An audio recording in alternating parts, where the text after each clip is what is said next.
I haven't stood in front of this camera in so long. I'm not gonna lie, feeling a little bit shy. Assalamu alaikum. So I had a couple of thoughts on my mind recently, which I thought I'd share with you guys.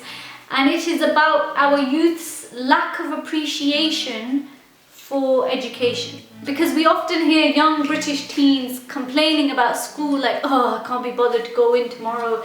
Oh, I can't be asked with fifth period. Oh, I hate this teacher. And don't get me wrong, I was one of these people. I was one of these teenagers. And now when I look back, I cringe and I think, oh my God, you sound so ignorant and stupid and ungrateful. There are about 15 million girls around the world that don't even get primary education, and you were complaining about high school?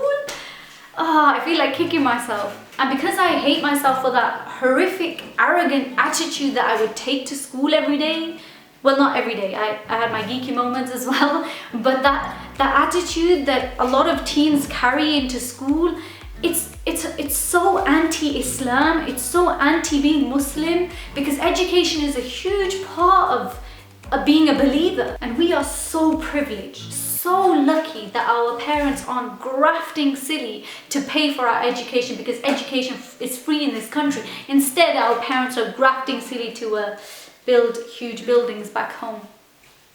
But seriously, can we please acknowledge this huge blessing from God of having free education in this country? It's a massive, massive privilege, and we need to stop being idiots about it. You see, our foundation, Islam, was built upon education. The very first revelation from God to man in the Quran, the very first message that Allah sends is to read. Iqra, to read, to educate yourself, to study. No, seriously, think about it. This was going to be the final book from God to mankind. And in this very first revelation, in this final book, God chooses one word. And this one word was going to be remembered up until Qiyamah as the very first word of revelation. And what does Allah send you? What does God choose for you? It is read. He didn't say believe, have iman. He didn't say have good actions or do good deeds or be good to people. The very first command was to read. Why? Because with education, with the right education, you become somebody who is a rightful believer. You become somebody with good actions. You become somebody who takes care of others. But it all begins with education.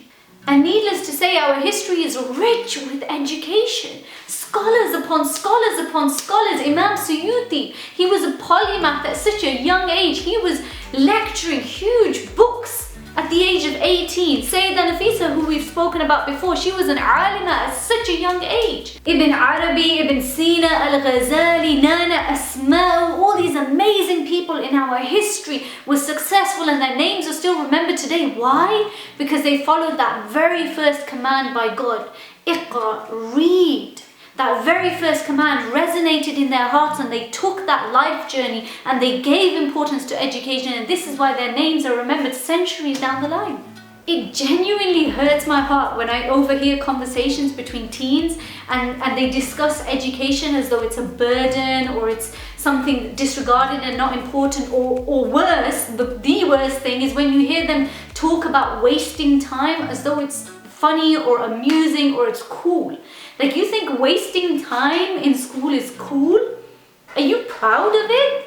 And the lack of respect for teachers. I could do a whole video on that. And there's one thing we need to get through to our teenagers, and that is your teacher, whether Muslim or non-Muslim, has to be respected. Because you see, in our religion, all knowledge is sacred. All types of knowledge is sacred.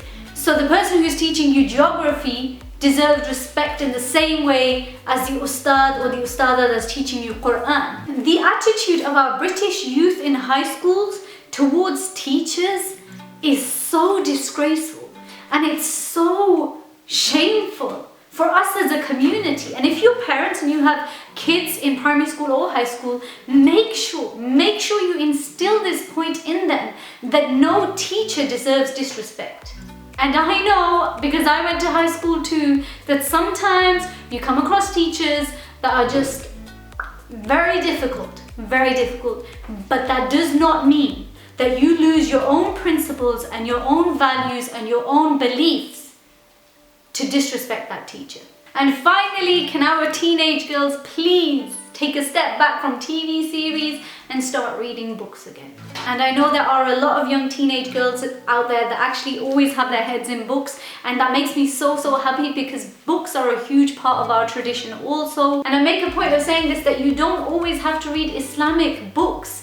You can read novels, you can read history books, you could read fact books, you could read, what else have I got on the shelf? I'm having a look at my shelf right now. Poetry books, check out Zerf al-Muluk, because that is one poem worth reading. And I even have German folk tales on my shelf as well. So yeah, just to wrap up, let's start taking education a bit more seriously. To hate school is not cool, and to remember our rich tradition. It is a part of us. It is a part of being Muslim, to study and to learn and then to teach. It is a part of our faith to want to learn knowledge and then to work really hard to get it, and then to implement it into our character and our mindset, and to grow as a person, as a human being, and grow in your faith and in your connection towards God. So let's all cut the attitude, show a lot more respect to school teachers, and spend our days and nights reading books instead of scrolling through Instagram, because you know I'm guilty of that. Thank you so much for your time today. If you have any tips for students on how to get through school life, do comment and leave that below. And remember me and the Dust to Diamonds team in your du'as, and be my witnesses on the day that I brought the message to you.